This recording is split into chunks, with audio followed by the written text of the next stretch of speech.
before I start, let me explain something. 2 days ago, my manager got called away to Minneapolis. However, so I have actually nothing prepared. So I'm coming up here cold. Thanks, Jeff. Thanks for the notice. So let me first back up a little bit, explain AON's structure. AON Corporation is about 37,000 people right now, and it's broken up into 3 separate divisions. There's a risk management portion of it, there's a consulting portion, and then there's the portion that I represent, which is the reinsurance portion. The reinsurance division actually purchased, went through an acquisition of an organization in the UK called Benfield. And the result of that acquisition, resulted in some challenges for us. So we had essentially doubled the size of our reinsurance organization, and some of the challenges that we faced was, what do you do with finances, right? Not my problem, I'm IT.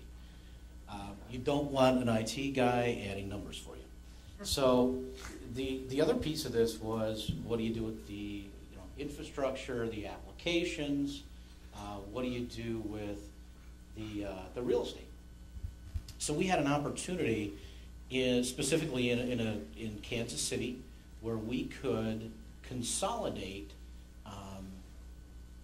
2 office buildings into one, but one of the office buildings had a data center. The question was, did we need that data center for expansion, growth, whatever?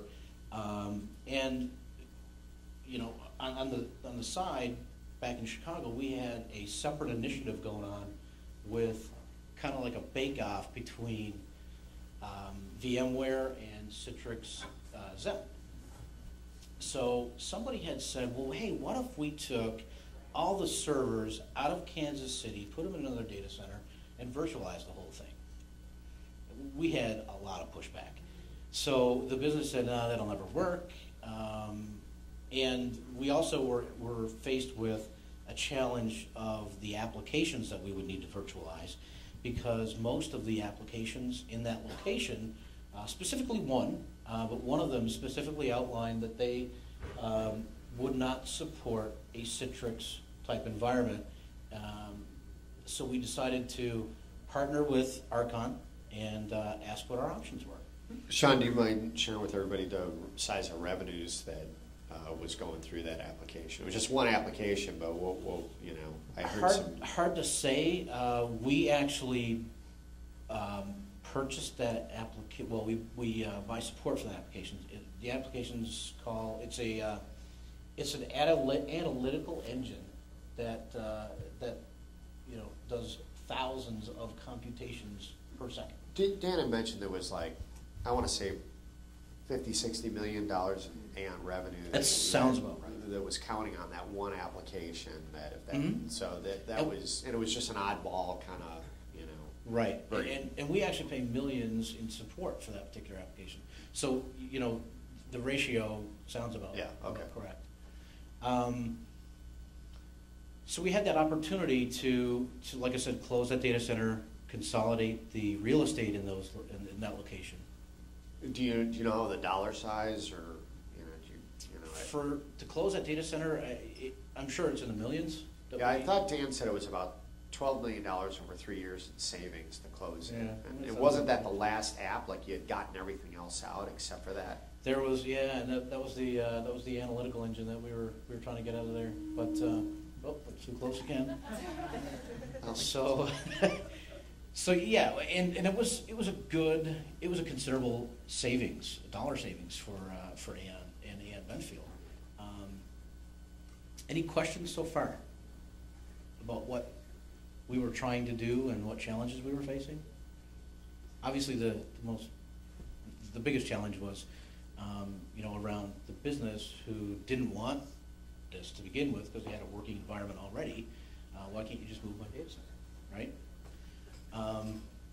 The second part was you can't really use Citrix because this particular application didn't support that as a means to bring that tool to its end users. So when we talked to RKON, they said, hey, what about this Zen? It's owned by Citrix and kind of does a little bit different, but it's still a Citrix product. We actually, like I said, we were in the midst of doing a bake-off between VMware and Citrix Zen anyway. So we decided to create a proof of concept type environment that would determine whether or not this was going to fly. So we hijacked that environment and put this particular application on it, and it worked. Go figure. So we obviously with some tweaks and some bumps, but we got to the point where the folks in Kansas City actually liked it so much we virtualized their entire desktop. We were going to bring them one app, and they enjoyed it so much that we just did email the whole gamut. And Sean, that was Zen Desktop, right? Correct. Yeah, we used Zen Desktop for that. Originally, like I said, we were going to just virtualize that app. There you go. I guess I better speak quicker. My mouth didn't even move on. So that's what we did. Any questions? I think we can kind of gather them. Maybe just grab a seat and we can kind of start this off, because I think there's a lot. Go ahead and I think leave that on, and then I don't know if it's better to. Why don't you guys use that, and we'll give Lucy the mic for more open-ended questions. So, Sean, with that, I know that some of the things. Is it this maybe?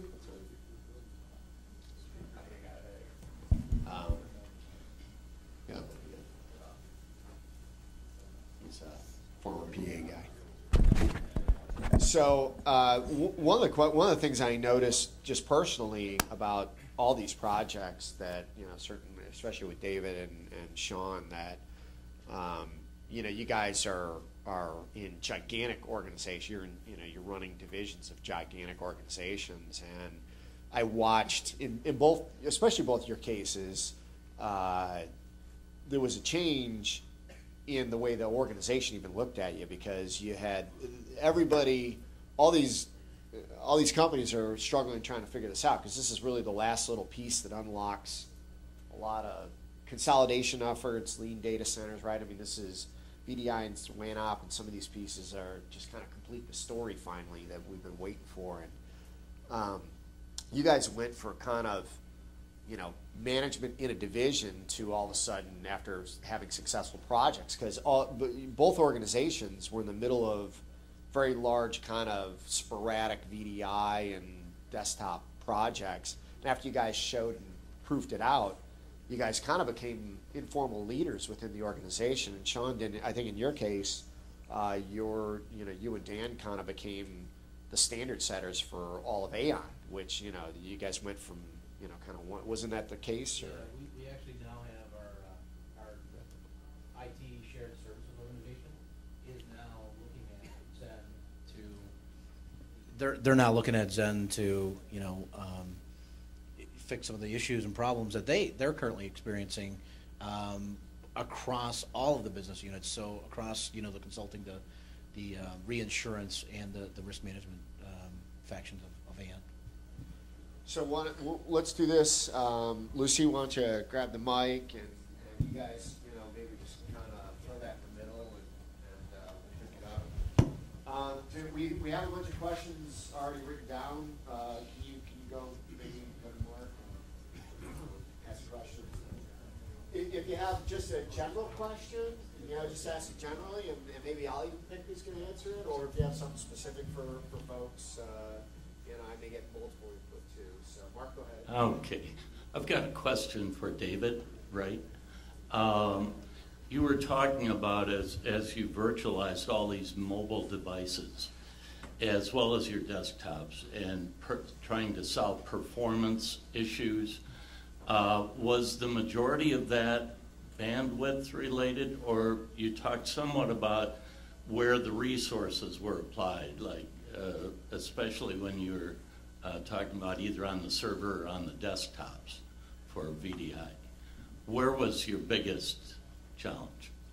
Actually, most of it was around application sprawl was the biggest issue, that we had so many different servers and data centers providing application access. We couldn't get away from that. What we wanted to do is put a layer between us, or between those applications and the end user, to be able to say, okay, even if we can centralize the control and the ease of access, that was the issue. It was not necessarily reducing the resources, but centralizing those assets that we then, from another management tier, could manage from an operations perspective, instead of having to go back to the core services and not be able to really figure out, okay, this application, we don't have visibility to the environment. So by us being able to use Zen app or Zen desktop to be able to centralize those apps, we at least have a control of management.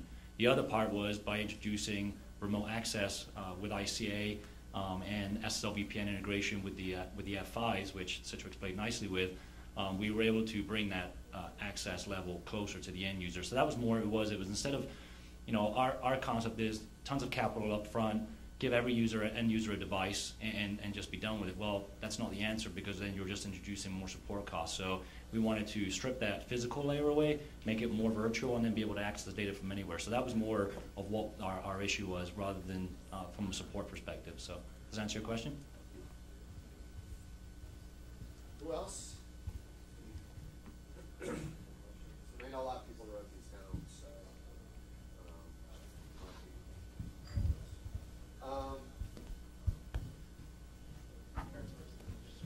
Okay.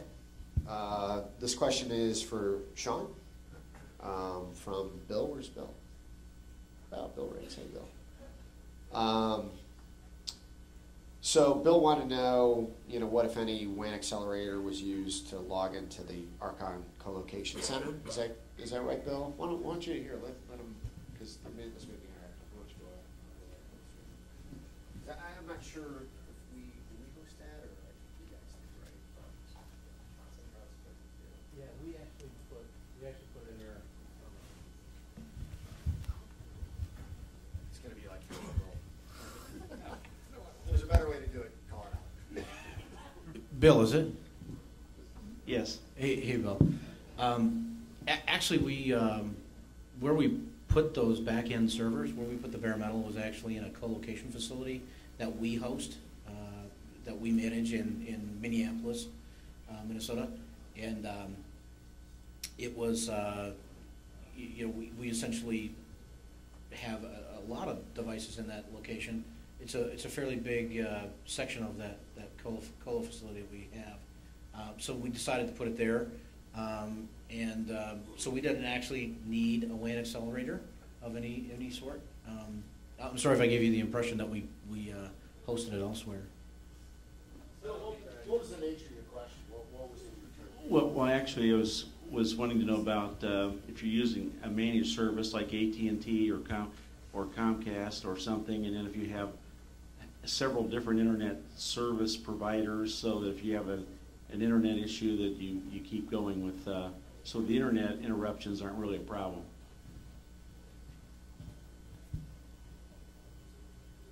Yeah, well, we have the colo facility actually does the drops into that specific location.